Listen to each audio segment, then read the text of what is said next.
الصلاة والسلام عليك يا رسول الله عليك يا حبيب الله عليك يا نبي الله.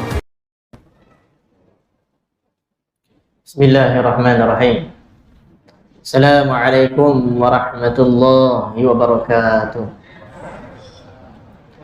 الحمد لله رب العالمين، والصلاة والسلام على أشرف الأنبياء والمرسلين وعلى آله وصحبه أجمعين. سبحانك لا علم لنا إلا ما علمتنا إنك أنت العليم الحكيم. ولا حول ولا قوة إلا بالله العلي العظيم. اللهم ربنا زدنا علما وارزقنا فهما، آمين. أما بعد، قال الله تعالى في القرآن الكريم بعد أعوذ بالله من الشيطان الرجيم: واعتصموا بحبل الله جميعا ولا تفرقوا واذكروا نعمة الله عليكم إذ كنتم أعداء فألف بين قلوبكم فأصبحتم بنعمته إخوانا. وقال النبي صلى الله عليه وسلم: من أحيا سنتي فقد أحبني ومن أحبني كان معي في الجنة، atau kama qala sallallahu alaihi wasallam. Alhamdulillah, yang saya hormati para jemaah muslimin dan muslimat rahimakumullah. Moga-moga para jemaah semua dalam keadaan sihat wal afiat. Alhamdulillah, marilah kita semua bersyukur kepada Allah Subhanahu wa taala, kerana Allah Subhanahu wa taala mengurniakan taufik dan hidayah daripadanya kepada kita semua, dan kita dapat hadir ke rumah Allah, duduk bersama-sama dalam rumah Allah. Moga-moga Allah Subhanahu wa taala menerima amal ibadat kita, sama ada yang fardu maupun yang sunat. Dan moga-moga Allah Subhanahu wa taala memberi taufik agar kita istiqamah, kerana amal yang diterima oleh Allah hanya amal istiqamah sahaja. Walaupun amal tu sedikit, kita mungkin tak mampu nak amal banyak, tapi janganlah yang sikit tu pun kejap ada kejap tak ada. Maka pastikan yang sikit itulah istiqamah. Contoh, kita mampu sembahyang jemaah aja, jadilah daripada tak langsung tak datang masjid. Maka pastikan istiqamah sembahyang jemaah itulah Allah pandang. Kadang-kadang ada orang ibadat dia boleh banyak, qiyamul lail sampai 12 rakaat, tapi malam tu je, esok lusa tak ada. Tunggu minggu depan baru buat balik. Amal ni tak diterima oleh Allah. Sebab syarat amal untuk diterima ialah istiqamah walaupun sedikit. Para jemaah yang saya hormati, alhamdulillah kita juga baru lepas saja menyambut kemerdekaan. Dan merdeka ini ada juga sebagai tanda lambang kita cintakan negara kita. Dan bila sebut cintakan negara, jangan pula kata bid'ah, sesat. Sebab ketika mana peristiwa berlaku kepada Nabi SAW, Nabi keluar daripada Mekah, berhijrah nak menuju ke Madinah. Lepas Nabi keluar saja daripada tanah Mekah, Nabi toleh muka ke arah Mekah. Masa tu yang meriwayatkan hadis ni Sayyidina Ibn Abdullah bin Abbas radhiyallahu anhuma. Kata Nabi SAW: "Ma atyabuki min baladin wa habbuki ilayya walaula anna qaumi akhrajuni minki ma sakantu ghairaki." Hadis riwayat Imam Tirmizi. Kata Nabi, alangkah indahnya negerimu. Maksudnya Nabi sayang Mekah, dan engkau lebih dicintai kepada aku, kata Nabi. Kalaulah tak kerana kaum aku yang menghalau aku keluar, nescaya aku tidak akan tinggal tempat selain daripadamu. Maknanya di sini juga Nabi sayang Mekah. Jadi oleh itu tak salah kita sayang negara kita, sayang negeri kita. Semua orang bukan klaim diri dia orang negeri mana kan. Tapi janganlah sobiah ya. Tak salah sayang negeri masing-masing. Contoh orang tu asal macam saya lah, macam saya 08 panggil orang Perak lah. Tapi tak ada pun kita nak berlebihan dengan Perak tu sangat. Jadi kat mana pun kita tinggal, kita kena ingat kita pijak tu bumi Allah. Tapi kalau kita kata kita sayang Malaysia, tak salah. Sebagaimana Nabi juga sayang Mekah. Maka sayanglah negara kita dengan betul-betul sayang. Dengan kita hargai nikmat yang Allah kurniakan kepada kita. Apa nikmat yang Allah kurniakan kepada kita? Allah kurniakan keamanan. Maksud saya, kita berpeluang untuk beramal tanpa sekatan. Dulu je kena sekat zaman Covid. Tak boleh semayang kan? Tak boleh datang masjid. Marah orang tak boleh masuk masjid. Sampai dia kata, aku akan tuntut ke akhirat. Dululah masa Covid. Sekarang pintu buka besar pun tak penuh masjid juga. Jadi oleh itu para jemaah samati, nikmat yang Allah kurniakan kepada kita, kita kena hargai. Dan cara hargai itu Allah sebut dalam Quran. Antaranya dalam surah Ali Imran. Dalam surah Ali Imran Allah sebut ayat 103. Wadhkuru ni'matallahi alaikum. Sebutlah nikmat yang Allah kurniakan kepada kamu. Ayat ni asal tujuannya kepada Ansar, orang Madinah. Asal orang Madinah Aus dan Khazraj. Dua bangsa besar tapi tak ngam, tak baik. Dua-dua bermusuhan. Selalu bertelagah, berperang. Selepas Nabi berhijrah daripada Mekah ke Madinah, Nabi duduk di Madinah, Aus dengan Khazraj masuk Islam dan boleh duduk sekali. Tak bergaduh dah. Kemudian berlalu satu tempoh masa. Maka nikmat itu Allah kata kenang balik. Ingat dulu kamu tu dulu bergaduh. Idh kuntum a'da'an. Dulu kamu bermusuhan. Benci sebenci-bencinya. Aus benci Khazraj, Khazraj benci Aus. Tapi selepas itu datang Islam, fa'allafa baina qulubikum. Allah satukan hati-hati kamu. Jadi Allah suruh apa? Kenang balik nikmat tu. Contoh hari ni, kenang balik nikmat kita merdeka. Tak salah. Sebab tu tak salah kalau kita sambut tiap-tiap tahun merdeka, walaupun orang kata merdeka tu bukan yang dulu tu juga. Tahun 60? 57. Tahun 57 kan? Saya pun tak wujud lagi. Jadi tahun itu, ada orang kata bukankah tahun itu saja merdeka, yang lepas-lepas tu bukan merdeka dah.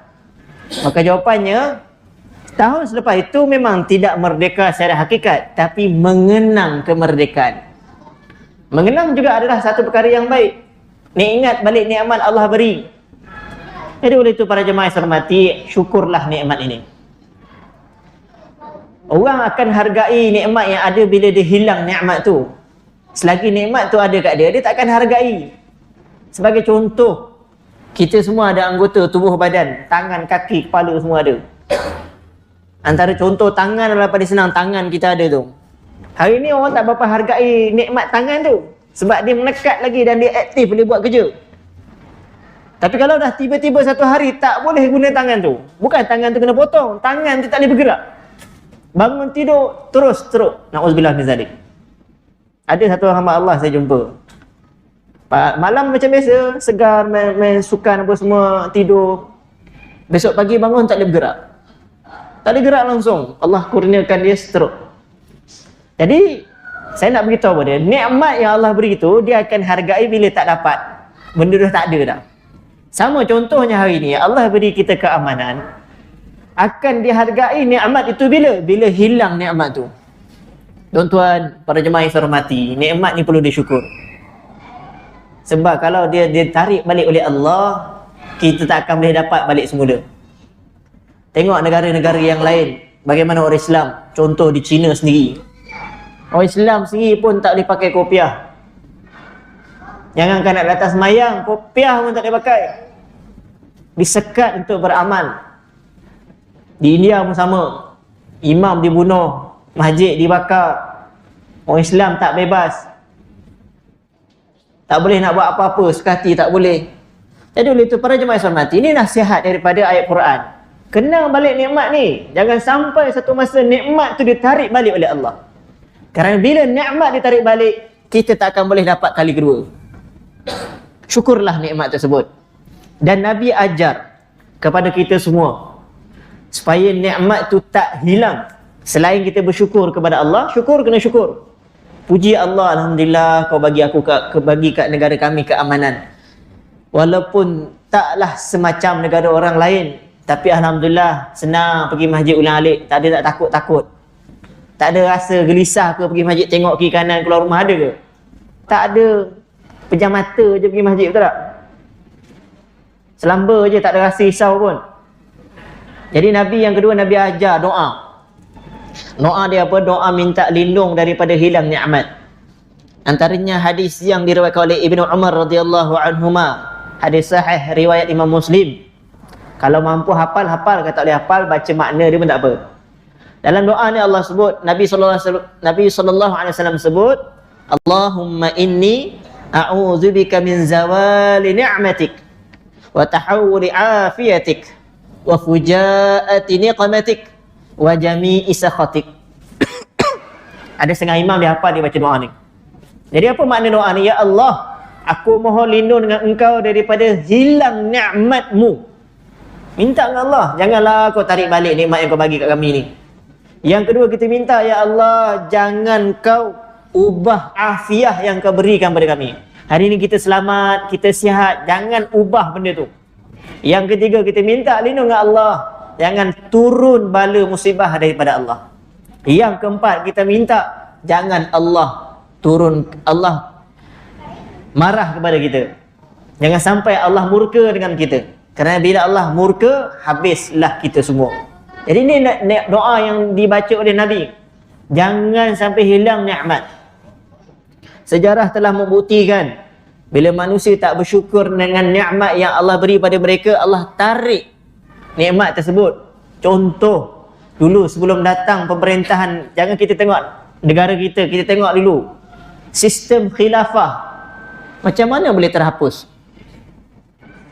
Kalau kita fikir logik, antara sistem pemerintahan yang paling benar dan tak ada paling benar hanya sistem khilafah saja. Sistem khalifah. Yang Nabi buat selepas Nabi wafat, naik Abu Bakar. Abu Bakar wafat, naik Sayyidina Umar. Sayyidina Umar wafat, naik Sayyidina Osman, dan berterusan. Sistem khalifah. Tak boleh ada banyak pemerintah, satu je kepala. Tapi kenapa boleh habis? Tak ada benda tu dah. Jawapannya, orang Islam sendiri tak mensyukuri nikmat tu. Bila mana orang Islam bergaduh sama orang Islam berebut harta. Sejarah betul macam mana kerajaan Abbasiyah boleh jatuh. Satu sebab ada, kita panggil apa?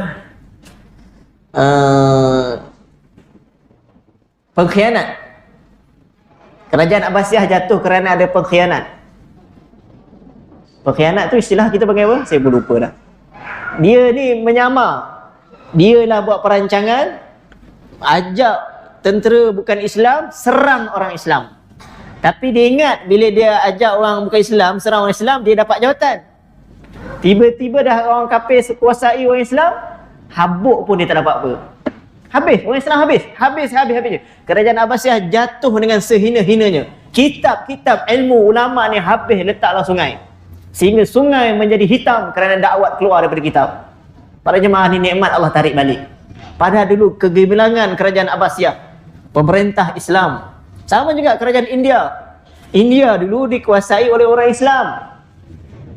Raja sistem semua orang Islam. Masjid besar-besar di India tengok. Tetapi apa jadi? Kerana semua salah orang Islam juga. Jangan sampai Allah tarik nikmat tersebut. Maka sebagai kenangan tu, selain kita baca doa, kita tengok surah Quraisy. Allah berfirman, ayatnya saya ambil daripada tengah. فَلْيَعْبُدُوا رَبَّهَا ذَا الْبَيْتِ الَّذِي أَطْعَمَهُمْ مِنْ جُوعٍ وَآمَنَهُمْ مِنْ خَوْفٍ. Allah kata, hendaklah mereka sembah Tuhan rumah ini. Ini sembahlah Allah yang menguasai Mekah. Nabi keluar dari Mekah sampai balik Mekah, Fatah Mekah 8 Hijrah, bulan Ramadan Nabi dapat masuk. Maka Nabi nak semua orang Perintah daripada Allah, sembah Allah. Bukan sebab kita tu hebat, kita dapat kuasai tempat tu. Sama macam kita merdeka. Kita dikurniakan oleh Allah sebenarnya. Allah yang bagi kita dapat kebebasan hari ini, beramal dan sebagainya. Dan bukan itu saja. Perintah untuk sembah Allah tu ada sebab. Allazi at'amahum min ju', yang memberi makan kepada mereka daripada kelaparan. Alhamdulillah sampai ke hari ini, walaupun kita belum hidup mewah, tapi insya-Allah ada makan. Kurang-kurang pun Maggi ada telur. Okey kan? Jangan sampai satu masa jadi macam Syria. Roti dikeringkan. Jumpa roti kutip, keringkan, kemudian nak makan basah dengan air baru boleh makan. Kita nak hadapi ke kejadian macam tu? Benda tu sekarang jadi tu, bukan belum ni. Sekarang Syria begitu. Syria tak ada makanan.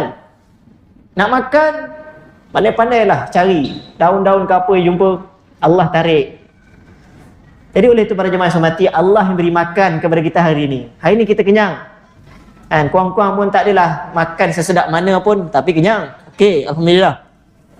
Yang kedua, Allah bagi apa? Sebab apa kita kena sembah Allah? Wa amanahum min khauf. Dia yang memberi keamanan daripada ketakutan. Hari ini kita semua senang, macam saya kata tadi, kita senang hati je pergi masjid, tak ada risau-risau. Tak ada. Pergi masjid sambil lewa je. Kalau dekat masjid kita letak slipper pun letak je selamba kan. Setakat silang slipper sekali dua tu dulu pernah lah, sekarang tak ada lah, saya tak dengar lah. Pergi selain daripada Malaysia kan, hilang slipper ni satu benda yang pasti.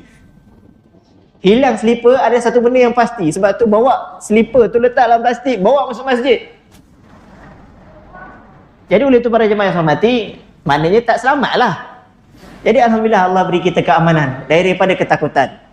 Tak ada masalah apa pun kita nak buat hari ini. Bahkan hari ini begitu hebatnya, orang boleh jogging tengah malam lagi. Bawa basikal tengah malam. Kita berpelik, diorang ni tak ada kerja lain ke? Orang malam-malam qiyamul lail, dia malam-malam main basikal, berlari, jogging dan sebagainya. Tak adalah kita kata salah. Cuma saya nak beritahu kait dengan apa dia? Begitu amannya Allah beri keamanan, maka natijah dia falyabudu. Balik kepada ayat tadi, sembahlah Allah, syukur nikmat ni. Dan selagi mana kita semua bersyukur, selagi itu nikmat yang akan berterusan sampai bila-bila. Dan kalau kita jumpa orang yang datang daripada luar, yang negara mereka tengah berlaku musibah, contoh macam berperangan, datangnya Malaysia, mereka rasa bersyukur sangat-sangat. Seronok duduk Malaysia, dia kata. Sebab keamanan. Moga-moga nikmat merdeka yang Allah kurniakan kepada kita menjadi kita semakin taat kepada Allah. Cuma kalau orang tanya, macam mana nak menyatukan orang Islam semua ni, semua manusia ni, macam mana kita nak nyatukan? Sebab hari ni orang bermusuhan. Jawapannya tak ada cara lain melainkan manusia kena kembali kepada agama Allah. Buktinya surah Al-Imran juga, buka ayat 103 tadi yang saya baca. Ini sahaja cara yang boleh menyebabkan manusia semua akan duduk di bawah maknanya satu cara. Tak ada orang bergaduh kalau duduk kat situ, iaitu agama. Kalau contohlah kita nak satukan orang lain atas dasar sukan, dulu ada orang fikir, macam mana kita nak baikkan semua orang ni, kita buat sukan. Saya kata tak boleh. Contoh bola lah paling senang. Kita ingat sukan bola boleh nyatukan orang, bahkan makin bergaduh lagi orang main bola. Bukan yang main bola tu bergaduh, yang penyokong ni bergaduh. Main bola tu tak ada apa-apa pun. Lepas main bola selesai, dia salam balik lah kan. Yang penyokong ni tak puas hati dengan penyokong sana. Mana dalil yang katakan menyatukan sukan itu? Tak ada. Hanya agama Allah je, buktinya ayat Quran. Tapi syarat Allah letak. Tengok ayat surah Al-Imran tadi, Allah berfirman, wa'tasimu bihablillah jami'an wa la tafarraqu. Hendaklah kamu berpegang teguh dengan tali Allah. Semua, jami'an, semua orang Islam. Tak boleh ada seorang dua. Alah, ada orang je lah pergi masjid, kita tak pergi pun tak apa. Tak boleh. Semua kena pergi. Semua orang lelaki akil baligh perlu mengimarahkan rumah Allah. Wala tafarraqu, baru lepas tu Allah perintah jangan kamu berpecah belah. Kalau orang Islam tak kembali kepada agama Allah, kita tak boleh nak menyatukan orang Islam. Tak boleh. Tak ada cara lain. Tapi syarat kembali pada agama Allah tu mesti berpegang teguh. kepada tali. Dalam ayat Quran ni guna tali. Ibaratnya macam senang faham, ada tali daripada atas, kita pegang, bawah ada buaya menganga. Buaya nganga. Buaya tu menganga, dia tunggu je. Dah siap baca doa makan dah. Allahumma barik lana fima razaqna wa qina adzabannar. Gosok je. Bila nak jatuh orang ni? Soalan saya, orang yang pegang tali tu, dia pegang ala kadar ke tu pegang macam mana? Sudah pasti dia akan pegang betul-betul tali tu, tak nak lepas buat bawah buaya. Bila-bila je dia boleh inna lillahi wa inna raji'un. Jadi begitulah ibaratnya kita nak selamat, peganglah agama Allah ni betul-betul. Kita orang Islam hari ni yang dah rajin datang jemaah ni, jagalah sembahyang jemaah sampai mati. Jagalah sembahyang jemaah ni, jangan tinggal masjid. Antara bermulanya perpecahan orang Islam bila orang Islam tinggalkan masjid. Orang Islam kata tak apa, dah ada orang pergi. Kan sembahyang jemaah fardu kifayah. Selalu kita guna dengar dalil ni, fardu kifayah je, dah ada orang hidup masjid, tak payahlah lain pergi. Salah. Sebab antara cara yang boleh menyatukan Islam hanya sembahyang berjemaah. Salah satu cara. Sebab tu imam bila pesan dalam saf kan, lurus dan rapatkan saf. Ini benda perlu kena sebut. Padahal kita memang tahu dah sembahyang kena lurus, kena rapat. Tapi setiap kali sembahyang memang imam kena sebut sebab Nabi sebut setiap kali solat. Lurus dan rapatkan saf. Tujuannya untuk apa? Supaya kita tak bergaduh sama-sama kita. Kalau yang datang sembahyang pun boleh bermasam muka antara satu sama lain, macam mana yang tak datang? Jadi oleh itu para jemaah yang saya hormati, ini cara, tak ada cara lain. Kalau kita nak menyatukan orang Islam, jawapannya agama Allah, kembali kepada masjid, imarah ke rumah Allah, insya-Allah kita akan lihat keamanan yang lebih dahsyat yang Allah akan bagi. Moga-moga Allah beri taufik kepada kita untuk jadi hamba Allah yang bersyukur atas nikmat kemerdekaan yang Allah kurniakan kepada kita. Doalah selalu semoga nikmat ini jangan hilang. Dan untuk bersyukur kepada Allah pun kita kena baca doa juga. Kadang-kadang kita ingat kita boleh bersyukur anytime. Tak, kita boleh lupa bersyukur sebenarnya.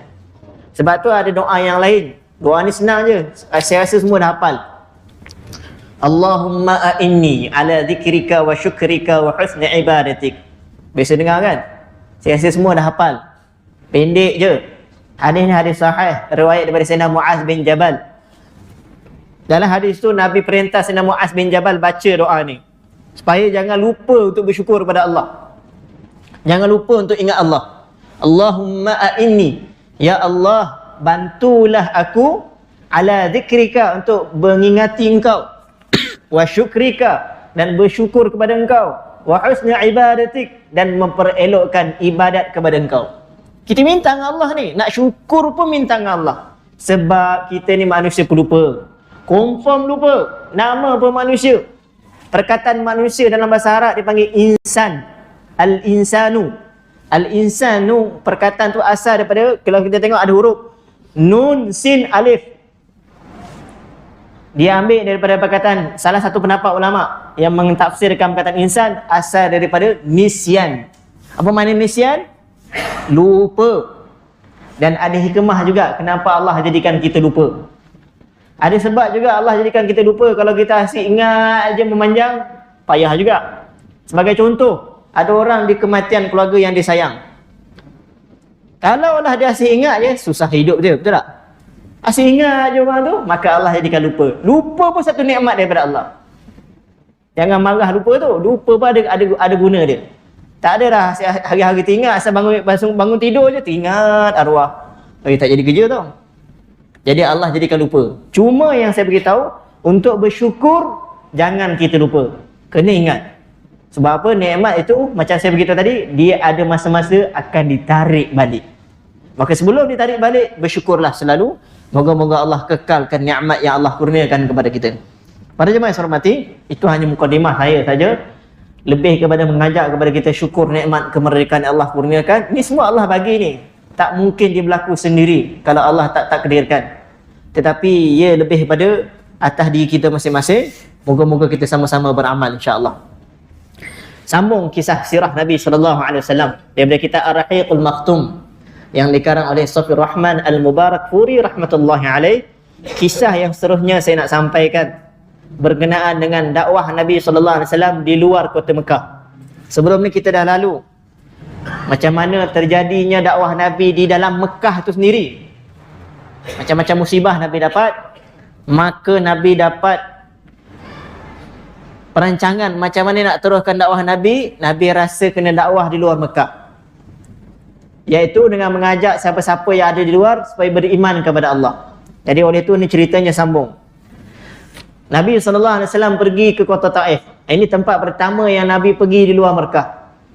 Dalam kisahnya, dalam kitab ini disebut Nabi keluar Mekah tu pada bulan Syawal tahun ke-10 kenabian. Mana kata 3 tahun sebelum Nabi berhijrah, Nabi pergi ke kota Taif. Taif ni antara tempat yang cantik. Cuacanya lebih sejuk dan dia punya buah-buahan lebih segar. Sama-sama pernah pergi kota Taif, tengoklah suasana di sana. Memang Allah bagi dia tak sama dengan suasana Mekah.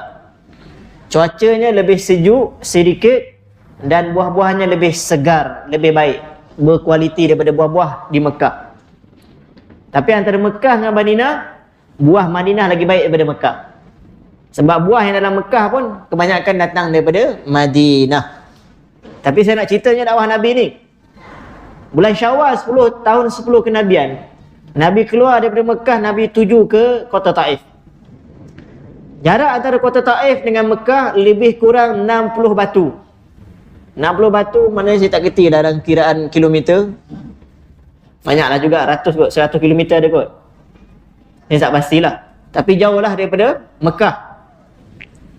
Kemudian juga cara Nabi pergi tu pula bukan naik unta, bukan naik keldai, bukan naik kuda.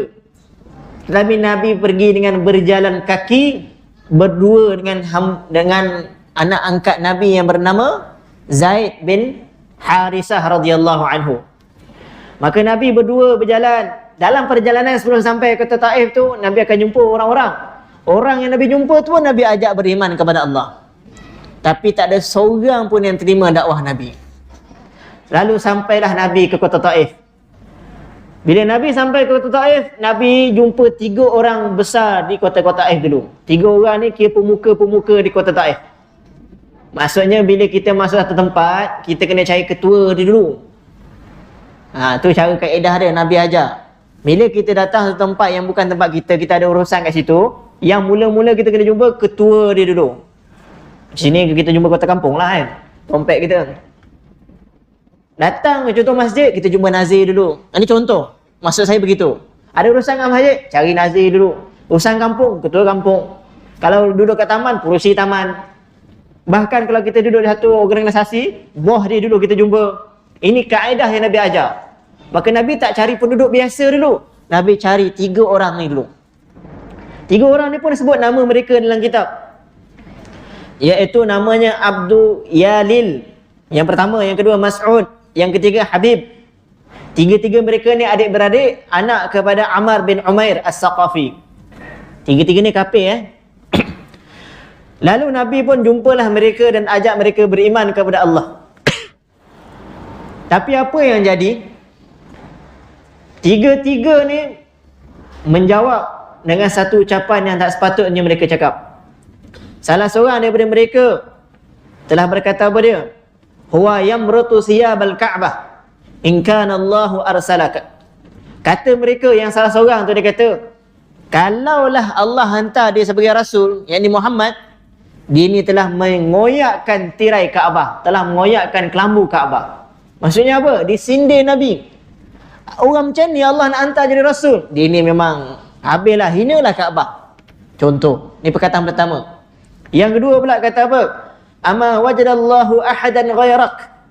Apa dah tak ada orang lain ke Allah nak jumpa, nak hantar jadi sebagai rasul? Ni perkataan yang kedua. Bayangkan Nabi yang cakap macam tu, dia cakap pada Nabi. Yang ketiga, ucapan yang dicakap oleh satu orang yang lagi seorang, wallahi la ukallimuka abadan in kunta rasulan la anta a'zamu khataran min an arudda 'alaika al-kalam wa in kunta tukadzibu 'ala Allahi ma yanbaghi an ukallimak. Kata orang yang ketiga, demi Allah aku langsung tak nak cakap dengan kau, selamanya aku tak akan cakap.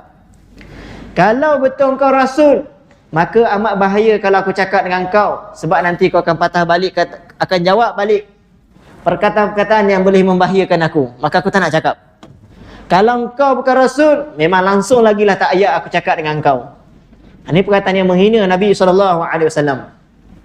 Bila tiga-tiga pemuka ni cakap macam ni, maka Nabi pun bangun daripada mereka. Lalu Nabi beritahu pada mereka, "Iz fa'altum ma fa'altum faktumu anni."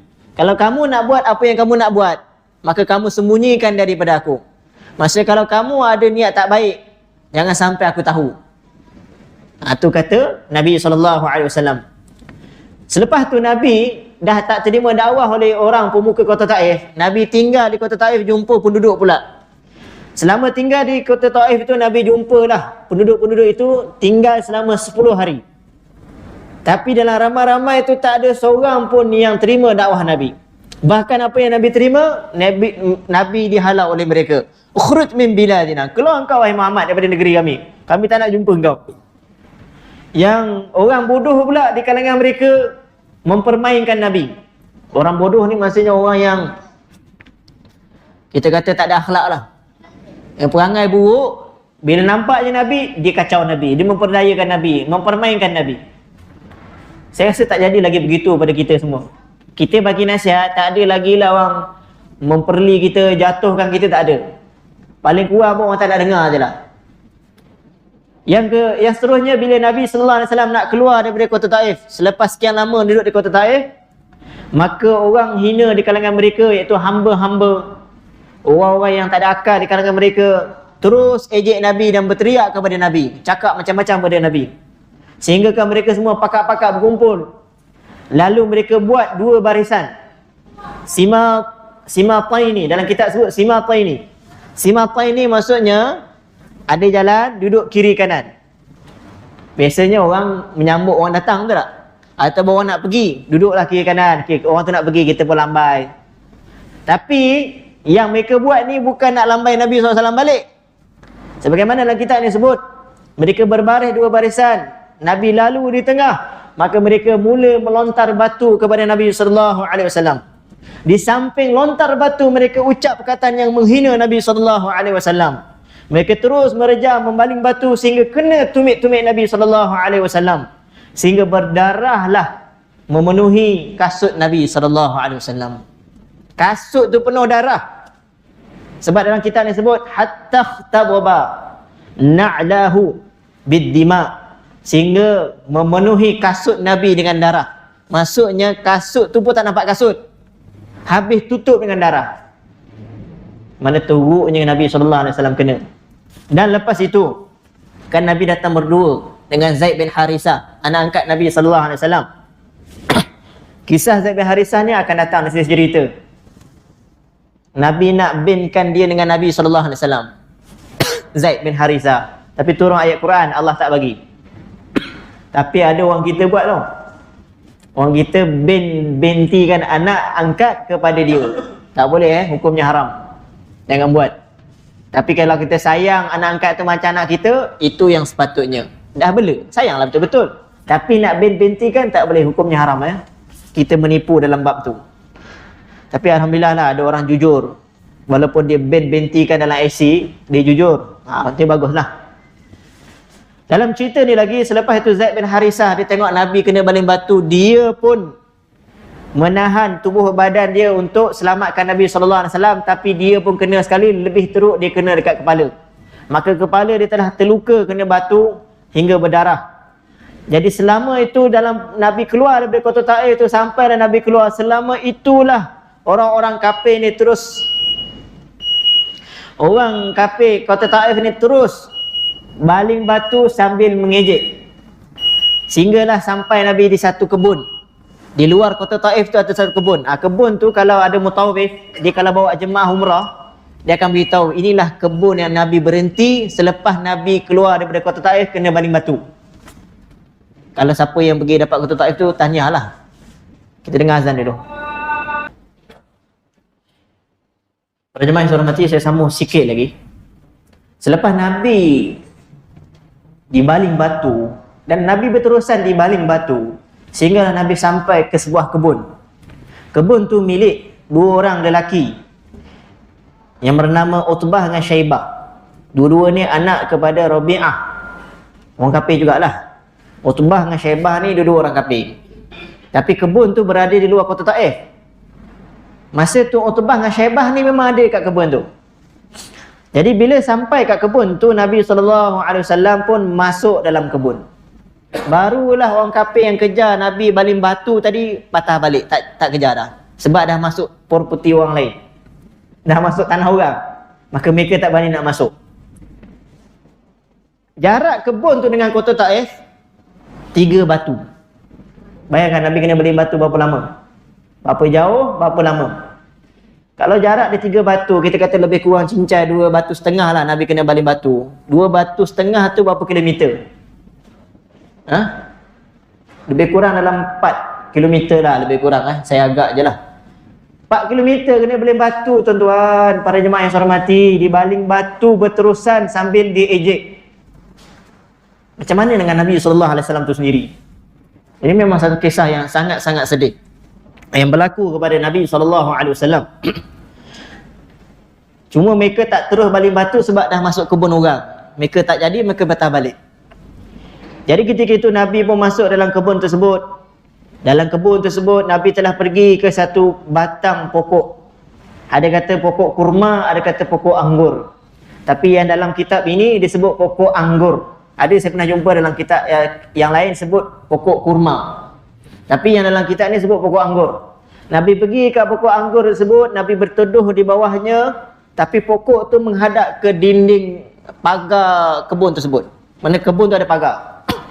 Maka ketika itulah Nabi duduk di situ. Nabi duduk, tenangkan diri. Bayangkan dah berapa kilometer kena baling batu, macam mana jiwa tu, emosi macam mana. Kalau kita lah, tak payah 1 kilometer, baling 100 meter je. 1 meter lah kena baling batu, 1 meter. Dulu kan kita 1 meter, ingat jarak 1 meter.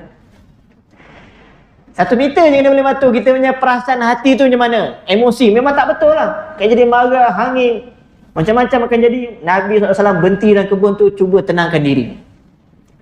Normal kalau orang ketika tu marah, normal. Berapa kilometer kena baling batu.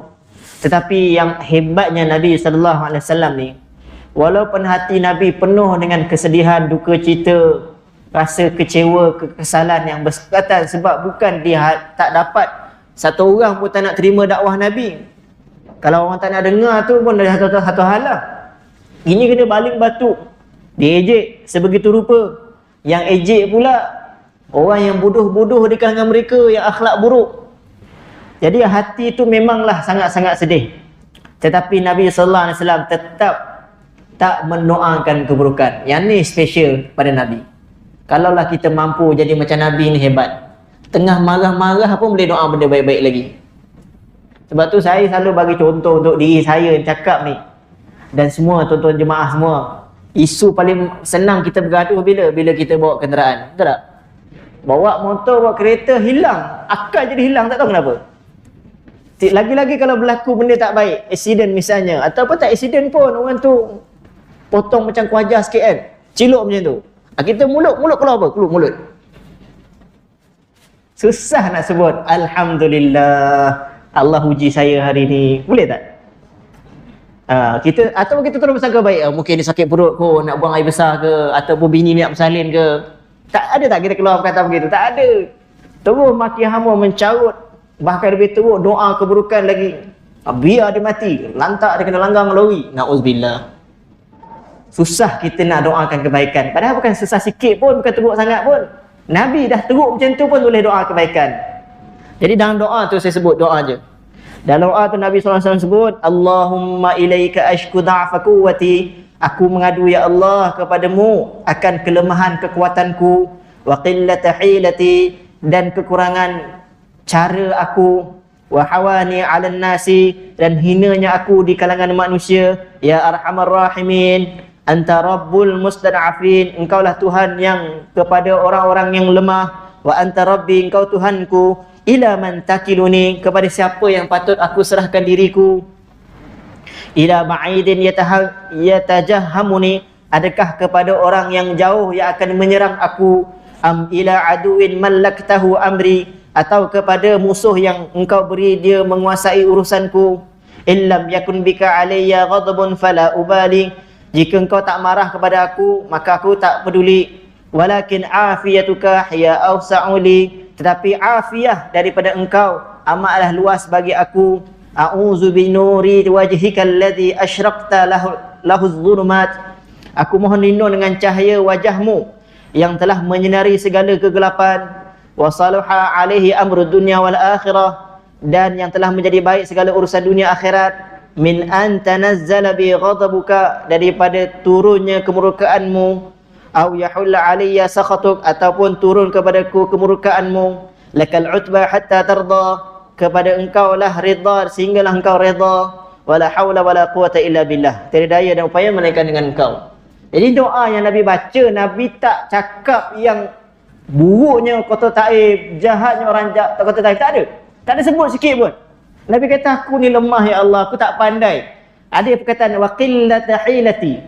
Saya lebih suka terjemah ayat ni dengan perkataan, aku ni tak pandai ya Allah, tak pandai nak cakap pada orang supaya orang tu terima dakwah aku, tak pandai.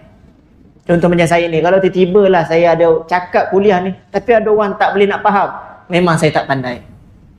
Kalau orang dengar kuliah ni kadang-kadang, oh ni cakap hebat sangat, ada kadang cakap terlampau simple sangat. Jadi kalau lah ada orang pun tak faham, mana saya memang tak pandai. Nabi mengadu akan kelemahan dia, padahal Nabi tu kalau tak pandai, mengadu depan Allah Subhanahu Wa Taala. Maka bila lah berlaku perkara tersebut, pemilik kebun tadi iaitu Utbah dan Syaibah tadi, dia perhati tengok Nabi SAW ni, maka dia pun kesian. Bila dia kesian, dia panggil hamba mereka yang beragama Nasrani supaya ambil anggur yang dalam kebun tu bawa pergi depan Nabi. Lalu bila dia sampai pada depan Nabi, dia pun letaklah depan Nabi. Bila dia letak depan Nabi SAW, Nabi terus baca Bismillahi, Nabi makan. Nabi mula dengan baca Bismillah, kemudian Nabi makan. Jadi bila Nabi, maknanya daripada hadis tu, kalau kita boleh faham, walaupun pemberian tu milik orang kafir, boleh diterima. Kalau orang kafir bagi kita harta, bagi satu benda yang tidak ada unsur benda tu haram, kita boleh ambil. Bismillah, ambil je. Lainlah kalau benda tu haram, dia bagi khinzir pasal lemak, jangan ambil ya. Benda tu tak ada status halal haram, contoh macam anggur. Dia punya anggur, bukan curi. Maka kita boleh ambil, Bismillah, makan. Kita pergi rumah orang bukan Islam, contohnya raya apa? Raya Cina. Dia hidangnya limau, mandarin. Kita boleh makan, Bismillah, makan. Jangan takut. Melainkan kalau kita tahu dia ni toke judi, barulah kita jangan makan. Dah tahu dah sah-sah sumber rezekinya haram. Wallahu alam. Jadi saya cukuplah sampai situ. Kisahnya masih panjang lagi. Selepas Nasrani itu bagi buah tu, kemudian Nabi baca Bismillah, dia terkagum dengan apa yang Nabi cakap. Tapi nak tahu kisah seterusnya, jumpa bulan depan. Wallahu a'lam. A'udzubillahi minasyaitonir rajim. Bismillahirrahmanirrahim. Alhamdulillahirabbil alamin wassalatu wassalamu ala asyrafil anbiya'i wal mursalin wa ala alihi washabbihi ajma'in. Allahumma inna na'udzubika min 'ilmin la yanfa', min qalbin la takhsha', min nafsin la tashba', min da'atin la yustajabu laha. Allahumma arina al-haqqa haqqan warzuqna ittiba'ahu wa arina al-batila batilan warzuqna ijtinabah. Rabbana atina fid dunya hasanatan wa fil akhirati hasanatan wa qina adzabannar. Sallallahu ala sayyidina Muhammad walhamdulillahi rabbil alamin. Subhanakallahumma wa bihamdika asyhadu an la ilaha illa anta astaghfiruka wa atubu ilaik. Assalamualaikum warahmatullahi wabarakatuh.